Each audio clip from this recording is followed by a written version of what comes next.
बाबा जी महाराज जी से किसी ने एक बार पूछा कि आपकी आयु का कोई सही अंदाजा नहीं लगा पाता, तो उन्होंने कोई सही सही जवाब नहीं दिया था। लेकिन जब अवस्था पूछी गई तो उन्होंने कहा ईश्वर लीन अवस्था है। बहुत सुंदर बात, बहुत सुंदर महाराज बात। जी, ईश्वर लीन अवस्था क्या होती है? आपके प्रवचन में भी कुछ ऐसा सुनने को मिला। कृष्णाकार वृत्ति, भगवदाकार वृत्ति, बहुत सुंदर वो थे।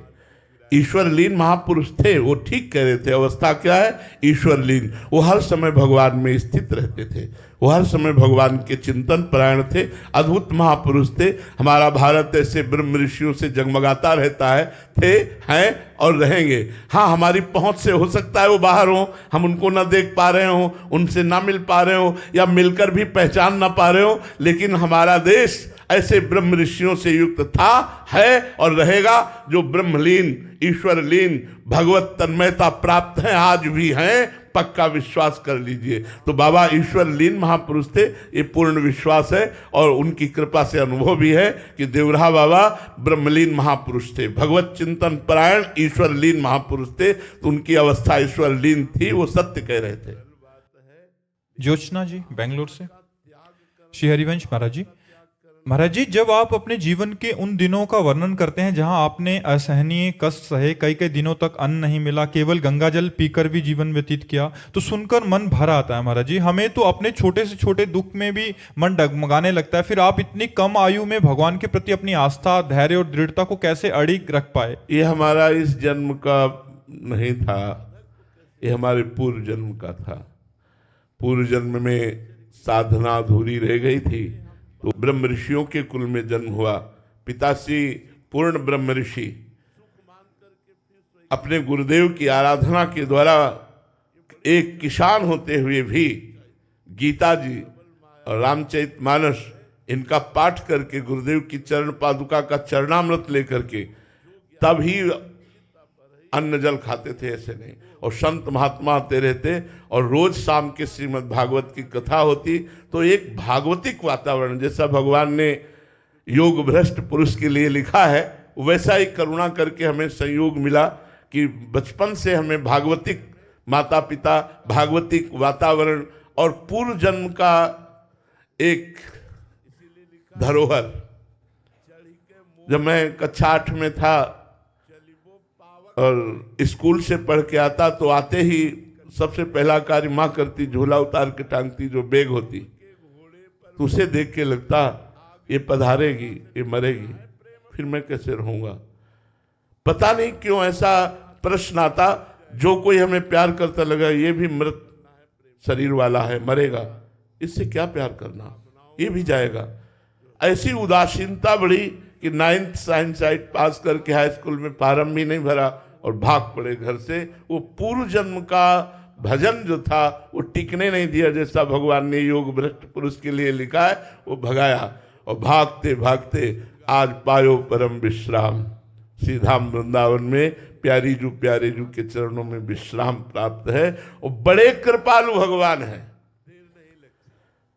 हम लोग तो ऐसे किसी भी खिलौने में राजी हो जाते हैं, खेलने लगते हैं, लेकिन हमारे भगवान रूपी माँ ऐसे कृपालु हैं, खिलौना छीन लेते हैं। चल मेरी गोद में आ, खिलौनों में मत खेल, खिलौनों में मत खेल। तो भगवान ने आज तक कभी किसी खिलौने से खेलने नहीं दिया, सदैव अपनी तरफ घसीटते रहे, और उनकी कृपा घसीटती ही रहेगी। दुख सुख का कोई मान नहीं है। शरीर कष्ट में हो, वातावरण प्रतिकूल हो और मन परमानंद में मगन हो, क्या फर्क पड़ता है। हमारा मन श्री जी ने चुरा लिया है, लालजू ने ले लिया है। इसलिए व्यवहारिक शब्दों में कभी आने पर तो हम व्यथा उत्पन्न कर सकते हैं, लेकिन आध्यात्मिक बात कहते हैं कि हमें जो सुख है वो ब्रह्मा जी को भी सुख नहीं है। हमें जो आंतरिक सुख है वो ब्रह्मा जी को भी सुख नहीं, क्योंकि ब्रह्मा जी को भी सृष्टि की चिंता है, हमें उसकी भी चिंता नहीं है।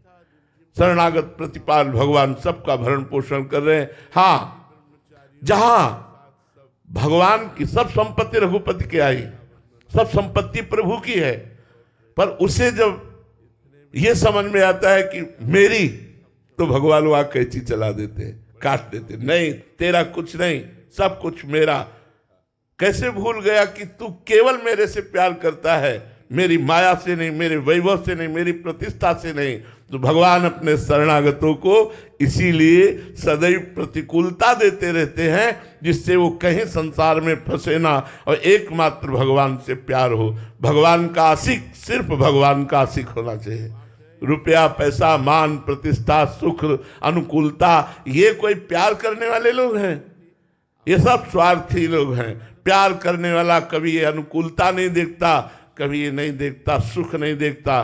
प्यार के मार्ग में चाहे सूल पड़ा हो, वो भागता हुआ चला जाता है। आशिकी कोई इतनी सस्ती है? और फिर हरि से आशिकी, जहर का प्याला पिलाया जा रहा है। संपूर्ण समर्पण मीरा जी का, नाच नाच कर कहती मेरे तो गिरधर गोपाल दूसरों न कोई। अरे अमृत का प्याला पिलाना चाहिए महाराज, आप विष का प्याला पिला रहे हो।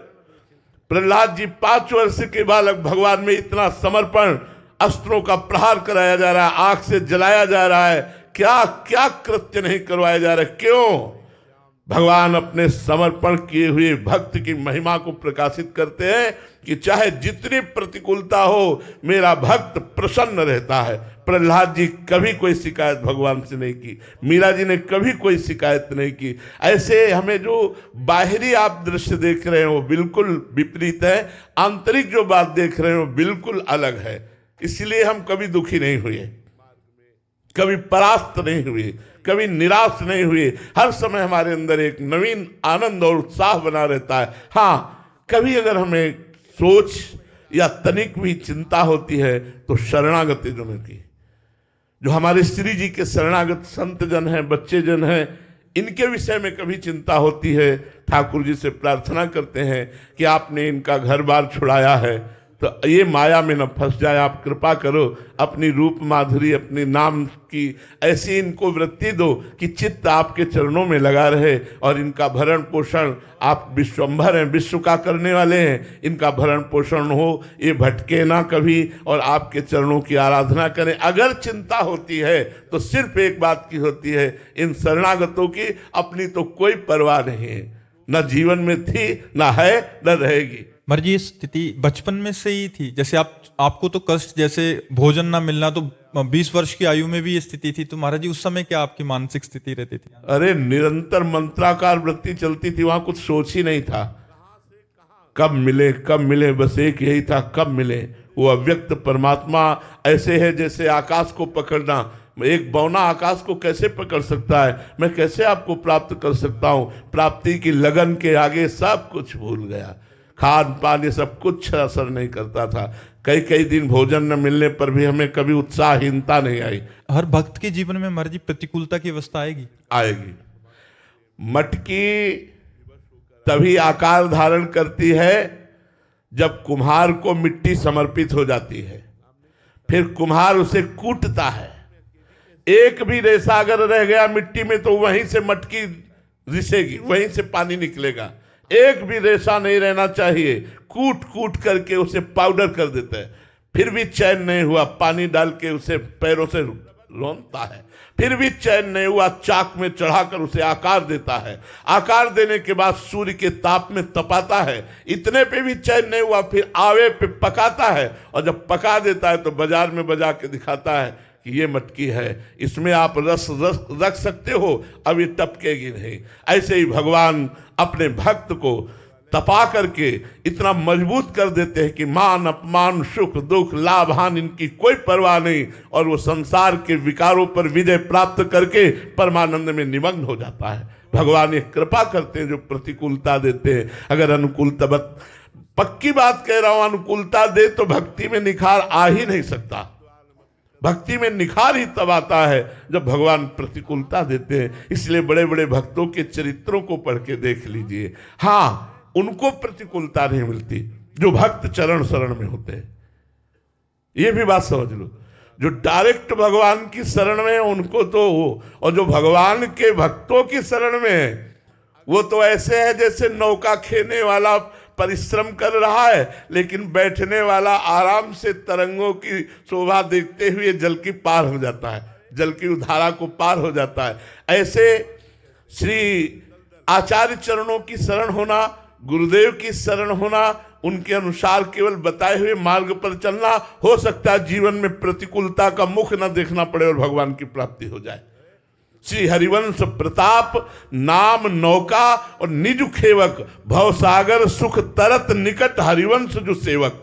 सेवक जी महाराज कह रहे सुख पूर्वक भवसागर तर जाएगा। हो सकता है पूरे जीवन में प्रतिकूलता देखने को न मिले उसको जो भक्त की शरण में है, लेकिन जो भगवान की शरण में है तो भगवान उसे इतना मजबूत बनाते हैं। मम भक्ति युक्तो भुवनम पुनात, लोक के लोक को भगवत प्राप्ति करा सके, इसलिए भगवान अपने भक्त को मजबूत बनाते हैं। रावेंद्र सिंह जी फतेहपुर। राधे राधे महाराज जी। महाराज जी, भगवत कृपा तथा संत कृपा में क्या फर्क है? हाँ, फर्क है। जब भगवत कृपा होगी तो संतों का संग मिलेगा। अब मैं भाव हरोष हनुमंता, बिनु हरि कृपा मिले नहीं संता। जब भगवान आप पर कृपा करेंगे तो संतों का संग मिलेगा, और जब संतों के संग का रंग चढ़ेगा और संत कृपा करेंगे तो भगवान मिल जाएंगे। ये अंतर है। भगवान की कृपा से जब द्रवहि दीन दयालु राघो तो साधु संगति पाइए, संतों का संग मिलेगा, और जब संत कृपा करेंगे तो भगवंत मिल जाएंगे। संत कृपा और भगवंत कृपा में इतना अंतर है कि भगवान के हृदय में रहते हुए सकल चराचर जगत दीन दुखी कामी क्रोधी लोभी मोही है। सबके हृदय अछत विकारी, सकल जीव जग दीन दुखारी। लेकिन भगवान का दास यदि मिल जाए, मोरे मन प्रभु अस विश्वासा, राम त्यधिक राम कर दासा, वो समस्त विकारों को मिटाकर भगवान की प्राप्ति करा देगा।